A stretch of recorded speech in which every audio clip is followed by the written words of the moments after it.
This is your library. This is the Library of Congress. It is also the largest library in the world.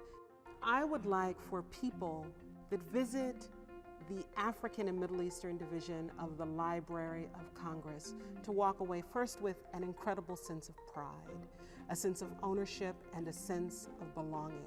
I want them to understand that the collections that exist here capture and reflect the beauty of one of the most misunderstood but most remarkable parts of the world, Africa and the Middle East, that they are able to enjoy in our collections. Again, the histories, the cultures, the beauty, the depth, the diversity of the communities that make up those places, and to connect those histories to their own. In 2008, in commemoration of the 50th anniversary of the publication of Chinua Achebe's groundbreaking novel, Things Fall Apart, we established Conversations with African Poets and Writers, a national program and an accompanying digital archive showcasing prominent African literary figures. To date, we have featured extraordinary authors from across the continent, including among them Chinua Achebe, Ama-Ata Aidu, Ngugi wa Thiong'o, Ali Muzuri, and Chimamanda Ngozi Adichie. Today, as part of this series, I'm here with critically acclaimed award-winning novelist and playwright Damon Galgut, whose widely celebrated novels and short stories include A Sinless Season, Small Circle of Beings, The Beautiful Screaming of Pigs, The Quarry, The Good Doctor, In a Strange Room, and Arctic Summer. Damon Galgut is winner of the Central New Agency Literary Award, the Commonwealth Writers' Prize for the Best Book in Africa. His novels were twice shortlisted for the Booker Prize. Galgut's work has been translated into 16 languages and adapted to feature film. The subject of our conversation today is his recently released ninth novel, The Promise. The Promise is a New York Times editor's choice. It garnered the 2021 Booker Prize, and it is longlisted for the 2022 Andrew Carnegie Medal for Excellence in Fiction. Damon, welcome to the Library of Congress and to the Conversation with African Poets and Writers series. It is a pleasure to have you. Well, it's a real pleasure to be here, and thank you so much for that incredibly generous introduction. I almost didn't recognize myself. Oh, it's all you, and we are all excited to have you. May I jump right in? Please do. You know, your book, The Promise, it is a provocative meditation on family, place, inheritance, South African national history, and quite notably, the rights, the roles, and the representations of Black women domestic workers, nearly 30 years since the fall of apartheid. Can you start with a reading of your favorite passage from the book and then share with us what The Promise is about from your perspective as the author? Sure. I mean, I would be hard pressed to find a favorite passage in the sense that, it's a book that leaps around very, very fast from one perspective to another. It almost never settles into, an embedded passage of any kind. But I thought I'd just take a little extract that perhaps relates directly to the point you've already brought up about its partial focus on the role of Black women as domestic workers in South Africa and how white families very often, unfortunately, perceive them. Just a very short little reading, but it might spark off a conversation that could lead us somewhere else. So it comes from quite late in the book, and it relates to a character who's kind of external to this family, but has been married into it. Desiree doesn't blame herself for much. She never has. The natural order, as far as she's concerned, is that the world is there to try to please her, and she is there to feel disappointed by it. In her dressing gown and fluffy slippers, she goes downstairs where the girl will have her coffee ready on the stove. Morning, Salome. Have you seen the master? No, madam. There's too much sugar in this. I'm always telling you. Sorry, madam.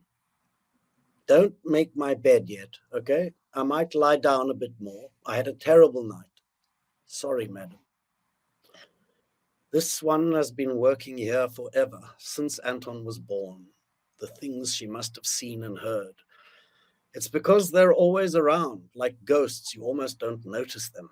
But it's a mistake to think the same applies in reverse. They're always watching and listening, helping themselves and each other. They know all your secrets, everything about you, even the things other white people don't know.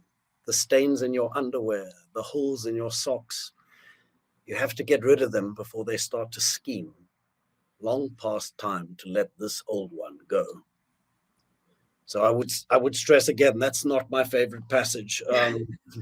It would reflect badly on me if it were, but it does put its finger on something quite central about the book and probably about the discussion we're going to have too. It quite likely does. I tell you, it would be so helpful to hear from you what the book is about from your perspective as an author. And then I'll double back to that passage that you just read with another one.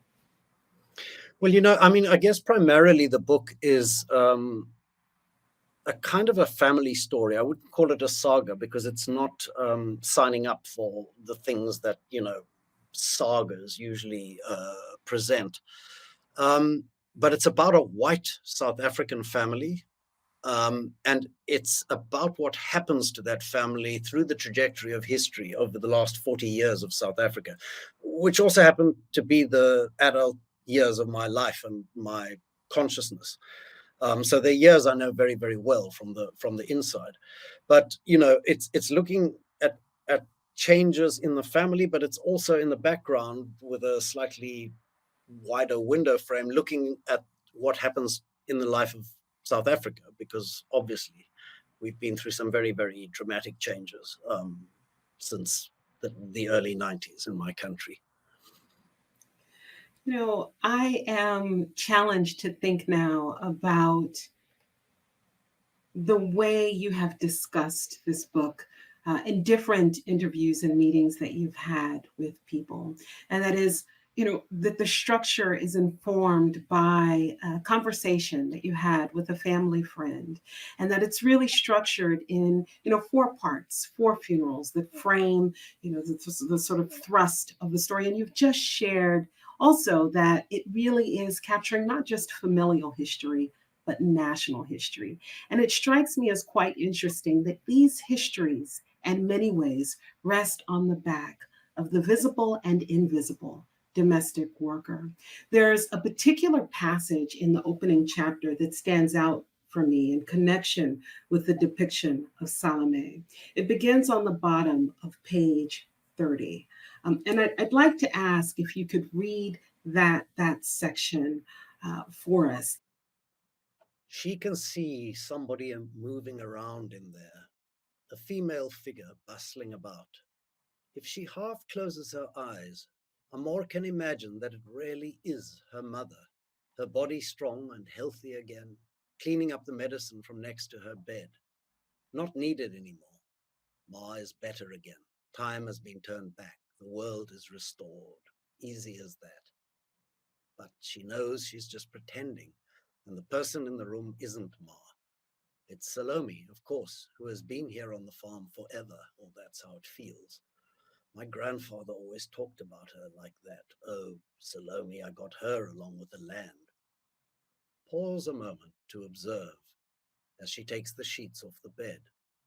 A stout, solid woman wearing a second-hand dress given to her by Ma years ago. A headscarf tied over her hair. She's barefoot and the soles of her feet are cracked and dirty. Her hands have marks on them too, the scuffs and scars of innumerable collisions. Same age as Ma, supposedly, 40, though she looks older. Hard to put an exact number on her. Not much shows in her face. She wears her life like a mask, like a graven image. But some things you do know because you saw them yourself. In the same impassive way that Salome sweeps and cleans the house and washes the clothes of the people who live in it, she looked after Ma through her last illness, dressing and undressing her, helping her to bathe with a bucket of hot water and a lappy, helping her to go to the toilet, yes, even wiping her ass for her after she used the bedpan, mopping up blood and shit and pus and piss, all the jobs that people in her own family didn't want to do, too dirty or too intimate. Let Salome do it. That's what she's paid for, isn't it? She was with Ma when she died, right there next to the bed. Though nobody seems to see her, she's apparently invisible. And whatever Salome feels is invisible too. She's been told, clean up here, wash the sheets, and she obeys. She cleans up, she washes the sheets. But Amor can see her through the window, so she's not invisible after all. Thinking about a memory not understood till now, of an afternoon just 2 weeks ago in that same room with Ma and Pa. They forgot I was there in the corner. They didn't see me. I was like a black woman to them. Damon, it seems to me that Salome's silhouette shapes the narrative. It is the framework of the text, the foundation, the back of it, really the spine of all of the pages that run through the very beginning of Ma's funeral to the end of Anton's. And yet again, we're speaking about this dynamic of writing Black female visibility and invisibility simultaneously. Can you share a bit more about your process and why you have constructed Salome in this way? Yeah, just a side note before I begin that I refer to her as Salome. You're absolutely correct in your pronunciation of her name. That would be the classical pronunciation. But in South Africa, we tend to squash our vowels. And she's in fact partly based on a childhood memory I have of what we in South Africa would call our nanny.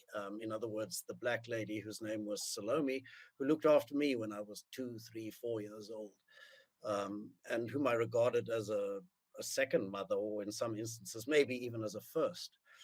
Um, and it's precisely that uncomfortable relationship that sits at the very heart of the book, I guess, that you know, South Africa, almost every household, every white household in South Africa has the presence of a black woman like Salome, who does all the kind of domestic chores and very often raises the children while her own children are being raised by somebody else far away. So it's one of the many pains South Africa has inflicted on a lot of its citizens in the past. And yet there is also something very intimate and real in the connection that gets formed a lot of the time. As I say, I regarded her as a second mother, and this was before, you know, the realities of apartheid or history had made themselves apparent to my very young brain. I just knew I loved this woman, she loved me back, and you know, the complications arrived later. Referring to those complications, yes, you're absolutely right. I mean, the figure of Salome for me sits at the very heart of the book, just as in many respects she sits at the very heart of South African history. But I chose early on in the writing of the book, because I was looking at the white South African psyche, to perceive the world through the eyes of that psyche, if I can put it that way. And I made the decision not to illuminate the inner lives of the multiple black characters in the book any further than the perception of the white characters might go, which is to say, not very far at all. It's an ugly fact about South Africa. It continues to be true that for a lot of white people, the inner lives of black people are simply an absence. There's just no interest, and there's a threshold you just don't cross. So you could have somebody living in your home, doing these absolutely intimate chores on your behalf, and not really be curious about where they come from, how many children they might have, what their history is. It's not true of everybody, but it is true of a great many people. Gives me no pride to say that. There are, of course, other ways that one could approach this.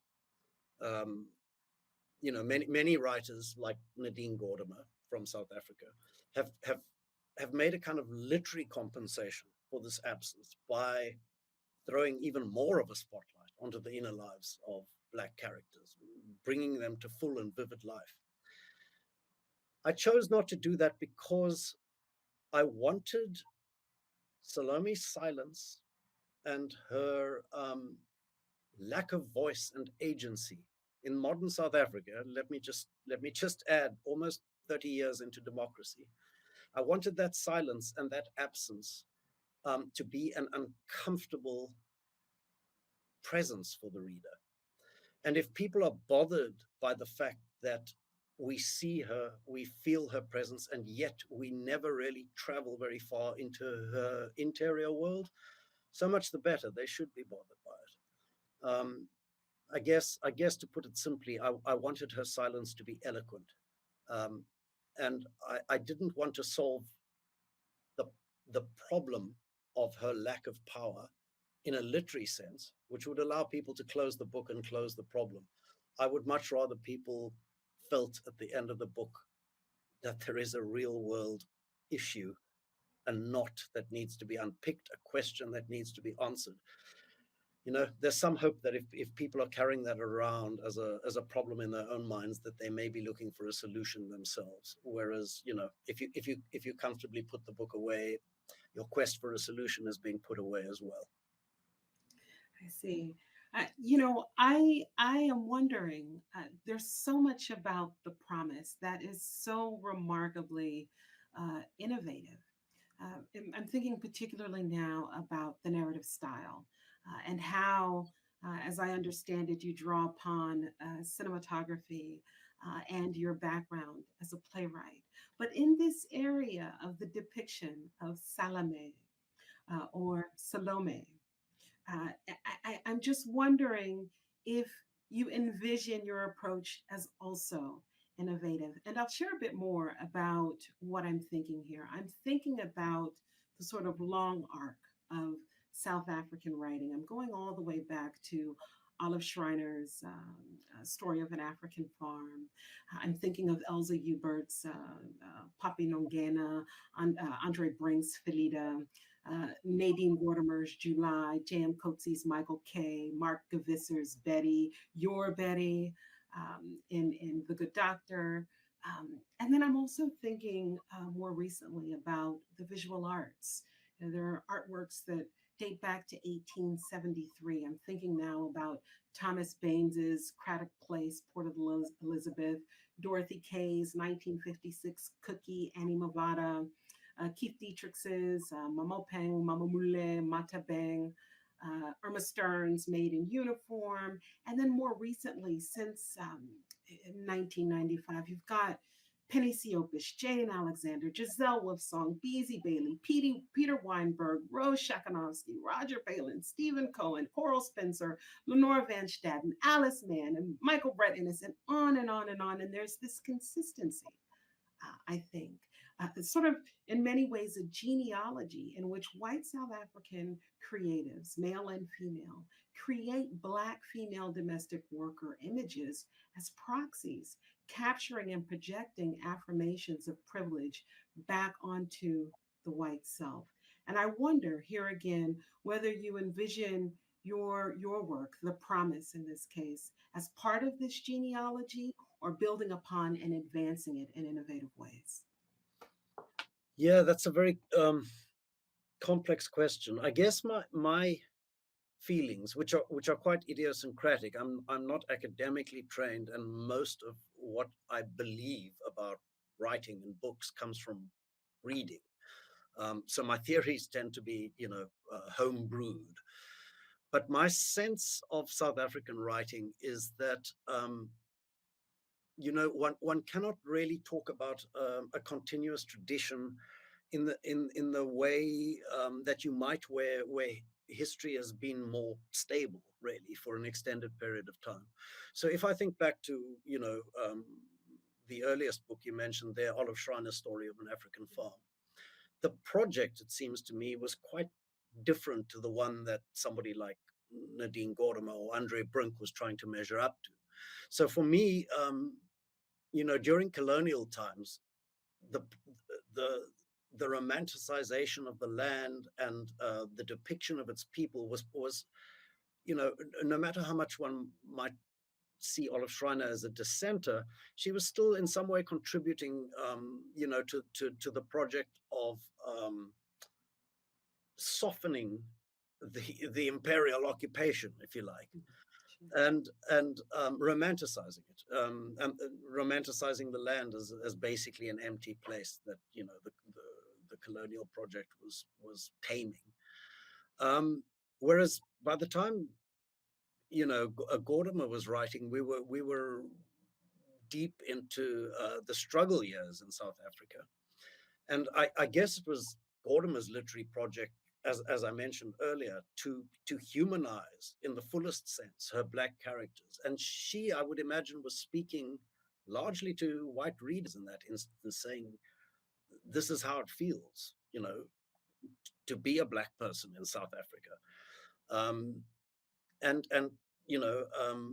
I guess in a personal sense, it must have been important for her to do that imagining, simply because the South African political system had stamped out any sense of what that reality might be.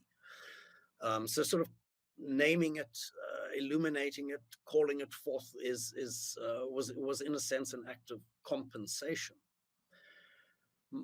I see current writing as being in an entirely different phase.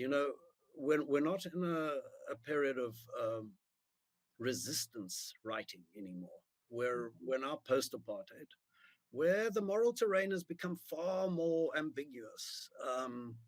The heroes of yesterday are far more questionable now, and the villains are no longer in the seat of power. So there's a sense of, I don't know, uncertainty of feeling our way into what the new truths might be. So I don't feel the urgency that perhaps Gordimer or Andre Brink might have felt to render these characters in their fullest sense. What I'm feeling is the absence of change, I guess. We're 27 years into democracy. I see somebody like Salome every day in South Africa. She's probably, she's from a rural background. She's probably uneducated. She's not equipped to occupy any kind of middle class or up class station in life. So in certain ways, she's economically doomed to being a domestic worker. She still has no voice. She still has no agency. And why is that? It's hugely problematic for me. So, as I said, I don't want to make the gestures maybe that previous writers would have made. I want to make people uncomfortable about Salome and to feel, why at the very heart of the book is there this blank place on the map? What should be there? Why should this blankness be? I'm sorry if that's an inadequate response to your question, but I guess I'm saying that the rules are different now, where we're in the process of finding out what they are, and one has to feel one's way into it. I don't feel I'm adding to a tradition. I feel almost as if I'm part of creating a new one, if I can frame it that way. The question here, Damon, that popped into my head, and I'm so privileged to have the chance to ask you now, is to what extent is Amour's and the narrator's moral imperative also entwined with a type of paternalism, and therefore also complex and problematic? In other words, is the very idea of being able to forfeit or relinquish a portion of an inheritance as much a reflection of guilt and do-goodism as it is a reflection of Black oppression and, by turn, white privilege? Yeah, I mean, you mentioned earlier the pulling down of the Wut statue, the erasure of his name, and so on. All of which is true to a certain extent. It's also true, as I'm sure you know, that there was a whole fresh movement in South Africa along the lines of Rhodes Must Fall. That's right. pulling down, statues of Cecil John Rhodes. And that was many, many years after Verwoerd's statue has been removed. There is still a statue of Cecil John Rhodes in the Company Gardens in Cape Town, for example, and I'm sure his image is in many other places. Which is to say, this project of renaming and erasing offensive names and so on is very far from complete. There's a lot to be angry about, and I don't think Lucas is wrong in anything he voices there. He, at least one other writer has said to me that they feel Lucas is the voice of the future, and I mean that is certainly one way to hear him. I'm not so sure that Amor is a shining moral example. I deliberately try to blur the moral lines with her. She's the one member of the family, the one single member of this family that feels the promise must be fulfilled, this promise that the house should be given to Salome. And yet she takes 30 years to do that. Is Lucas wrong to be angry about that? And the house itself, it's this broken down house on a useless piece of land. It's something no one can really use, and yet the family has fought about handing over even this kind of unusable little corner of the world. Why is it wrong to be angry about that? And you're perfectly correct that even a gesture of generosity from a white family like this, this kind of largesse is dispensing of patronage. There is certainly a case to be made along the lines that Lucas has made, which is that everything that white people have in South Africa has been unfairly claimed, owned, and does not, in fact, belong to them. I mean, I live with these dilemmas internally in the way, I guess, that Amor does as a character. And my sense of Amor is that she's plagued by her power and privilege, but doesn't know how to renounce them, which is not untrue for me and a great many other people too. I mean, there is no, check-in room where you can go and hand in your power and privilege if they make you uncomfortable. It's one thing to be born into a particular position. It's quite another thing to give it up. I guess her way of doing it is to renounce her inheritance, which might make her feel a little better, but does it effectively make life better for anybody else? These are all open questions, and I guess I'm not. I don't see books as there was a time, and many people may still believe this to be the case. There was a time when writers and books were seen as vital because they had to point a way forward, ways for people to live properly. How do we live morally and well in the world? I don't feel entitled to be making those decisions or calls, and I certainly don't see myself as any sort of moral beacon. I see myself as opening up these uncomfortable questions and making people experience the discomfort of having to search for solutions themselves. And this is one such. If people are bothered by Amor, if people feel that that Lucas's judgment is accurate, that would be fine with me. I think people need to feel uncomfortable, and I hope my book, brings them to the edge of that discomfort. I'm moved by these sort of many mirrors in The Promise, and one of the mirrors that stands out to me is Bob. Bob is the homeless character that is just outside of the church. And I wondered when encountering him in the text, I wondered to myself, what does Damon Galgut mean when he speaks of homelessness? Because here you have Anton, you have Astrid, you have Ma, you have Pa. The Lombard place is, it's a ghostly place. It's haunted. The narrator confuses it with a hearse. It is a place where it seems that none of the Swart family can have a sense of peace and a sort of idyllic sense of home, no greater than Salome or any of the other sort of presences that exist at the farm. And so I wonder, what is the definition of home, or by turn, homelessness to you? Because I think in many ways, Bob is a reflection of some of the characters and the personalities and the dispositions that we encounter in other places throughout the text. Yeah, at least one critic has drawn a line from my previous book, which was a kind of study of E.M. Forster and the writing of A Passage to India, from that book to this, in the sense that E.M. Forster's famous novel Howard's End sort of concludes on this idyllic note, really, of home, family, and future being bound together in a very kind of heartwarming image. It's the sense of place and belonging. That sense of place and belonging, as you correctly say, is not really true for anyone in the story, and really not true in many senses for most South Africans. For people who've never had a home and have had their land taken from them, clearly there's no sense of belonging or place. But for white people who have, benefited from the taking of land and wealth from others, even if it was generations ago, there's no sense of rest or ease in the notion of home either. There's none of that glow you get at the end of Howard's End.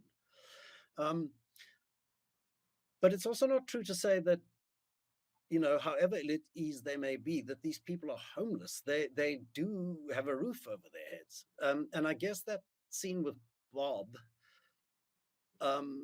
is meant to show up, even to a limited degree, the fact that Salome doesn't own the title deed to her house, but she still, for the moment, has a roof over her head. She still has a place to lay herself down. It's a very, very limited and inadequate notion of home, but it does contain a vague sense of belonging. Whereas for a great many people, growing numbers of people in South Africa, there isn't even that. I mean, to be homeless is truly to be without any place to rest or call your own.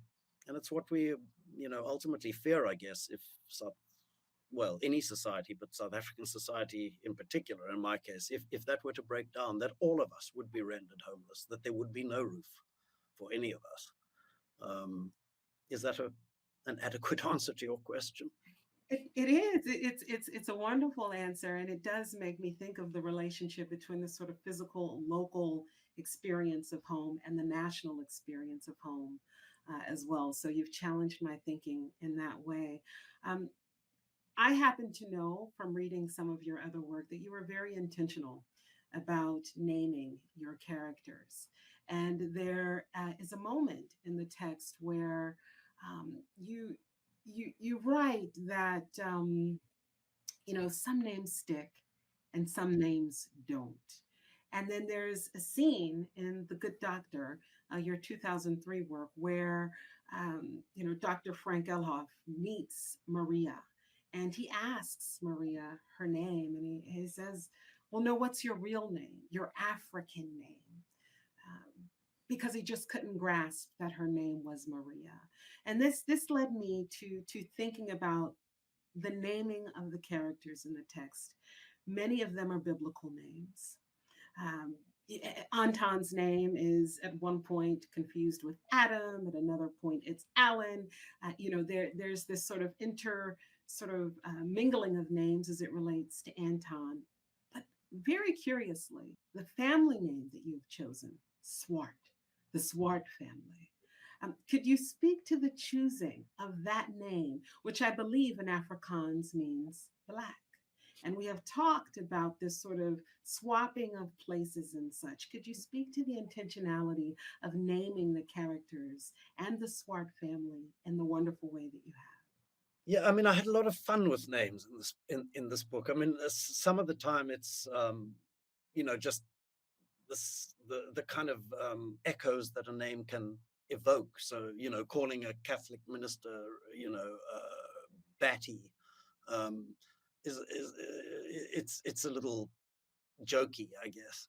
And in a certain sense, naming this white family when the subject of the book is South African whiteness with all its, ugly complexities, calling them the Swarts, namely the blacks, is a sort of in-joke.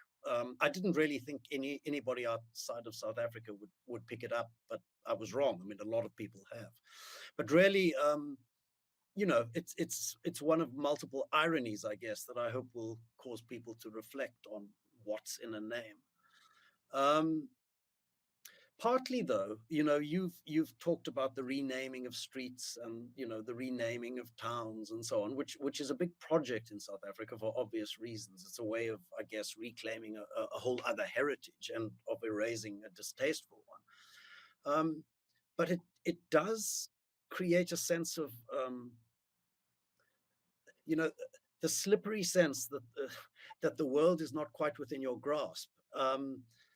So if names are continually open to question, and there's a lot of play in the book about which house we're referring to, the Lombard place or the main house, and who owns the house, and whether the names are going to change as history changes them. All of that sits on a kind of surface level. It's not insignificant, but again, I hope it would point up the fact that renaming things is more or less a superficial exercise if you're not actually addressing structural change under the names. And I guess for a lot of us, it feels like an easy solution for government to, rename streets or parks or whatever it may be. And it lets them off the more difficult task of like really transforming the society behind it. It's a cosmetic change, in other words, a lot of the time. So I was having fun with it to some extent, but it's a serious game, if I can put it that way. This leads me to yet another question about the role of language in the text. And I think there's a very particular passage that captures for me in just wonderfully dynamic ways your brilliant use of language in The Promise. And the passage it begins on page 196. And I wonder if you might read it for us, Damon. Times like these. Oh, this is a funeral. Times like these, when the clan thickens in numbers, if not in loyalty, eyeing one another from our foxholes. The Swats sticking together mostly, though we've thinned out a lot by now, just a row of us in the first pew, Amor and Anton and Desiree and various other far-flung relations, hard to tell apart from anyone else. For there is nothing unusual or remarkable about the Swart family. Oh no, they resemble the family from the next farm and the one beyond that, just an ordinary bunch of white South Africans. And if you don't believe it, then listen to us speak. We sound no different from the other voices. We sound the same and we tell the same stories in an accent squashed underfoot, all the consonants decapitated and the vowels stove in. Something rusted and rain-stained and dented in the soul, and it comes through in the voice. Don't say we never change, because guess who else is there in the front pew? An honorary kinswoman today. See how far we've come in this country. There's the black nanny sitting with the family. Bet you Salome has never, no, not even in the first assembly of the Revelation on the Highveld, been amongst such lavish decorations, though she's aware of them only as a dripping golden smear due to her cataracts, which also give her a wise, aloof demeanor. And what's more, she's not the only black person present in the church. If you glance over there, but not right now, you'll see that hot politician. Can't pronounce his last name, those tongue clicks are too difficult, but he's riding high at the moment. He's in business with Astrid's husband, of course, but still, it's nice of him to come. It's a generous gesture from a busy guy. And he's not the only politician, though in fact, Desiree's father has officially retired from politics. And in any case, his presence is more dubious, considering the stuff that came out of the Truth and Reconciliation Commission. It makes your skin creep.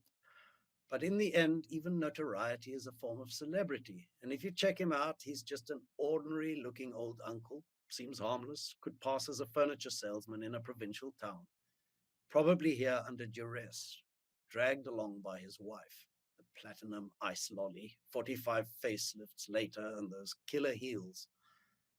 But enough, we are the rainbow nation, which is to say it's a mixed and motley and mongrel assembly in the church today, restive and ill at ease like antagonistic elements from the periodic table.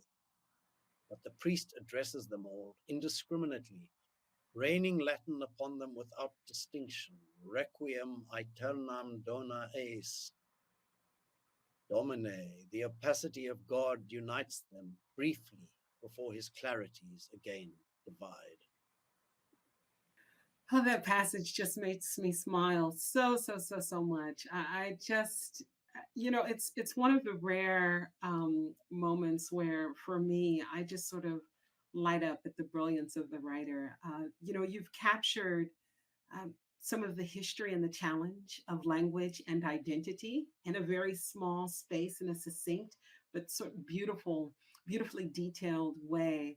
I'm mindful that this sort of use of language, this role of language, it's sort of, one of the subtle themes running throughout the text, alongside the sort of multi-culturalism of it, for lack of a better way of putting it. We've spoke about race, but there are also Eastern influences in the text. There's also the sort of representation of Judaism and its sort of ritual traditions, particularly along the lines of passing. But in this particular passage, Afrikaner language and identity are channeled in particular ways.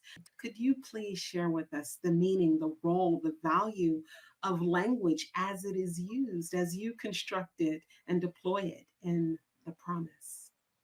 Well, thank you firstly for the very kind things you said about my writing. It's much appreciated.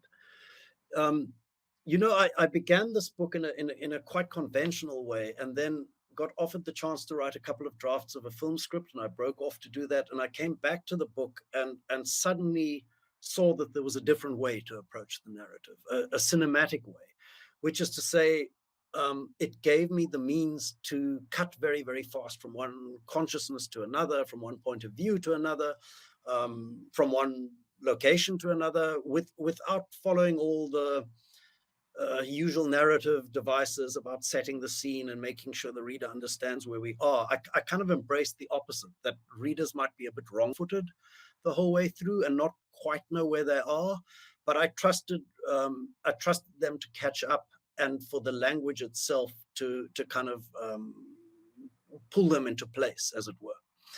So this was partly satisfying to me because the fracturing of a single point of view into multiple perspectives and being able to sort of summon up a chorus of voices feels to me a far more fitting way for South Africa to be uttering its story.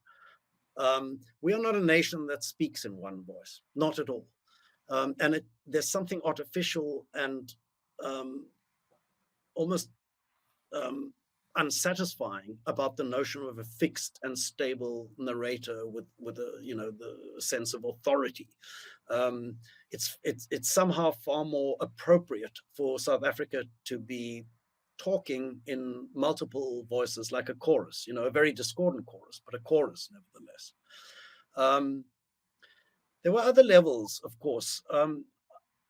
We in South Africa are quite used to mixing up our language. So languages, I should say, because, we're a land of multiple languages, which cross over. So there's slang from, Afrikaans, from Black culture, and then sort of, English slang, kind of all mixed together in a sort of South African patois. We understand each other when we speak in this way, but there has been a long-term sense that for readers outside South Africa, we in some way need to translate ourselves.